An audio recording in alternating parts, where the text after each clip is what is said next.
Hey guys, welcome back to It's a Hard Mulch Life. I'm Jay. It's a hard mulch life for me. It's a hard mulch life for you. Planting, gardening, best we can do. Welcome to the garden. Lots of things growing. It's been raining the last couple of days, and it's supposed to be raining on and off through most of the weekend and all through part of next week. So that's going to be good for the plants. It's the end of May here, 2026, in eastern North Carolina, Memorial Weekend, and I'm working on some fencing to go around my garden. My neighbors are going to be changing the fence that you see behind me. So I'm going to have a little area that's going to be exposed. And I wanted to make sure I had something I could anchor, even just a temporary fence to, so that I didn't get any critters or anything wandering around my garden that I don't want to be. So I'm going to be working on that today. But I wanted to show you something else. It's kind of cool and a little bit fun. I didn't plant, at least not by seeds anyway. I didn't plant a romaine tomato this year. I got a couple from the store and I was going to plant them, but I am just amazed at tomato plants, man. They're so resilient. But check this out. This is cool. Okay, these are some plants that I'm cultivating, getting ready to plant. But this little romaine guy, check him out. There's a tiny little baby tomato there. Isn't that neat? I'm really surprised because the plant's still fairly young to be producing a fruit. And I think it's because it started flowering. And I need to maybe remove the flowers. I'm not sure. I'll have to research that. Like I said, I'm brand new to gardening. So if you're here, you know that already. But we've got a lot of great things that are growing nice. And I'm going to set them out and see if we can get some more stuff growing in the garden. So I did some research after we got done looking at the baby tomatoes. And it turns out that can happen. So one of the things I've learned is that since this is kind of still a very young plant, still in a small pot, and hasn't been planted back into its final container, the flowers that it's creating and even this small piece of fruit will actually, it's too soon. They need to be pruned so that the plant continues to develop leafy growth and continues to grow larger. So we're going to prune it today.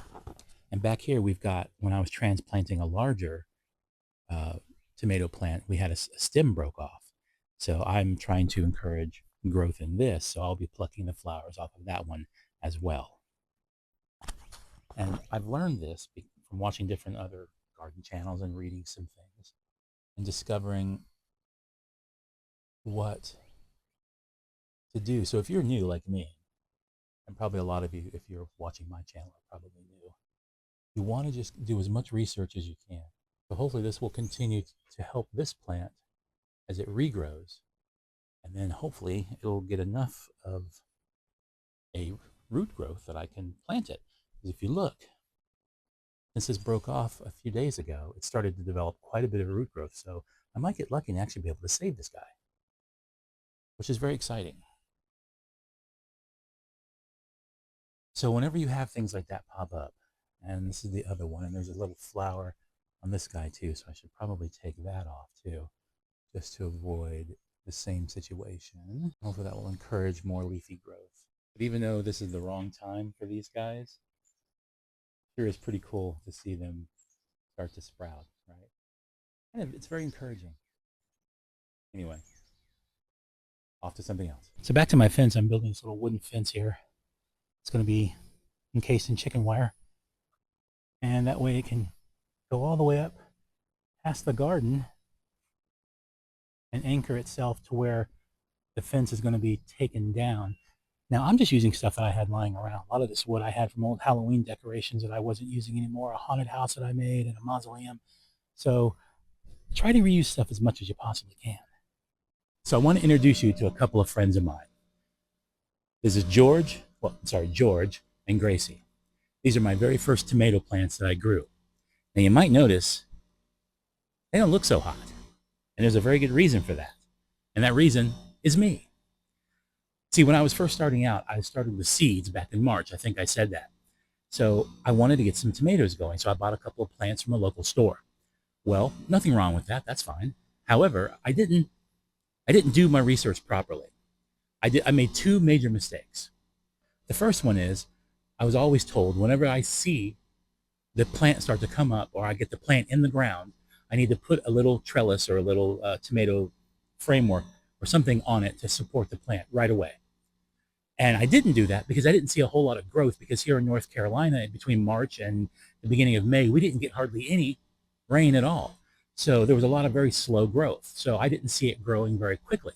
But then we got some rain and it exploded overnight. And then they just shot up. And then it was too late. My other major mistake was planting them in too small of a container. I had them in a container that was about 8 inches deep. And I thought, well, this should be deep enough. And I thought it would work, but it did not. And very quickly, they started growing out of that container. And then not only that, I had a small, if you can see back there, that little small greenhouse is the container I had them in. And then they hit the roof of that greenhouse very quickly and started to bend over. And that's what happened to Gracie here, is I've had to pull her up and try to straighten her back out. She started growing to the side. Now, tomatoes can grow out to the side. There's nothing wrong with that. In fact, it creates a stronger root system, I've learned. But given that I was putting her in a 5 gallon bucket, I didn't want her spilling out all over the place. So I've been spending the last few weeks trying to put them back together. And although they are starting to produce, a large of what happened to them is my fault. And I tell you, I felt really guilty about it because I know that we're distressing the plant. And I don't like that because it makes me feel like, hey, this is my responsibility to take care of these guys. And I didn't do a very good job. So if you're just starting out, and if you're here, you're probably just starting out, be careful. Do as much research as you can, like I was talking about with the baby tomatoes. You really want to make sure that you're not causing these guys any distress. Here, I'll show you the bed that I had them in. You'll be able to see right away how small it was. Hey guys, so you probably noticed I don't look the same as I did a couple of seconds ago. Well, in between these two shots, my microphone died epically. It just completely died, wouldn't accept a charge, just dead. Luckily, I'd already ordered a new one from Amazon, and it happened to arrive yesterday evening, so I figured I would finish this morning. It's the next day now, so it's actually Memorial Day here in Eastern North Carolina, 2026. So happy Memorial Day, everyone. If you've ever had anyone who's served in the military or done any sort of service, thank you for your service. I have a lot of family members who did, and I'm very thankful for what they did for our country. Now, back to what I was talking about. The reason that my tomatoes didn't do well in this bed, like I said, because it's only about 8 inches deep. Let me show you.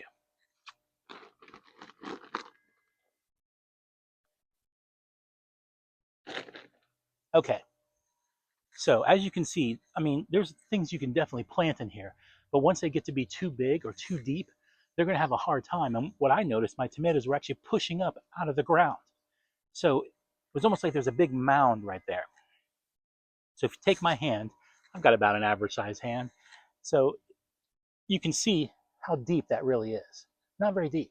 So here we are. Now, again, my hand, you can see it's barely 8 inches, and it's probably not even completely 8 inches because right around in here, there's a raised area that's perforated where the water can collect underneath, just like some grow stations have, which is kind of cool. But at the same time, I didn't realize that when I got it, or any of those things, because again, I was still doing my research, and I hadn't realized that there's only certain things that you can really grow successfully in these shallow beds like this.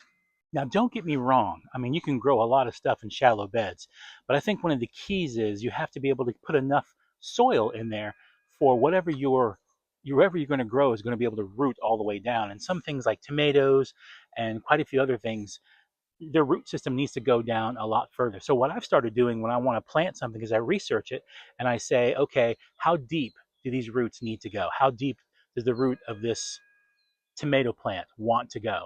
And then I say, okay, I know what I need in order to be able to plant that plant. I discovered a lot of grow bags are really good for this because most of them are very deep, like around 2 feet or so, and maybe a little more depending on the size of the bag. So that's really good. Plus, they're mobile. You can just pick them up and move them around if you need to. If a storm comes, you put them in the garage. So there's something to be said about that. So I'm not saying that grow beds like these metal oval containers aren't good because they are good. The difference is you have to do your research and find out exactly how much soil you're going to need and what kind of root system the plant's going to need to have. How deep is it going to have to go? All things I had no idea about because, like I said, I grabbed a handful of seeds and decided I was going to be a gardener. I have two more of these beds and I'm certainly going to use them. But I have some ideas on how to make them deeper without making them deeper, if that makes sense. I was thinking for certain plants, it'd be possible to make almost an extension. Like, let's say I wanted to put a tomato in there. I'm not going to, but if I wanted to, I could make like a little box to fit inside of that grow container. Maybe that's another, I don't know, 8 to 10 inches.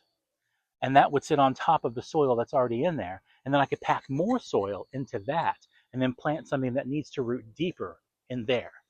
I don't know. Everything's an experiment, right? So it's worth a try. And if it works out, I'll show you guys. I'm going to be setting up those other containers today and then deciding what I'm going to plant in them.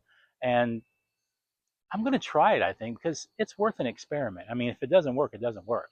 But if it does, there's a neat, quick, easy way, inexpensive way to extend your smaller beds and make them larger. Well, guys, from George and Gracie and the garden and me, have a wonderful Memorial Day weekend. Happy gardening, everyone, and thank you for watching. It's a hard mulch life.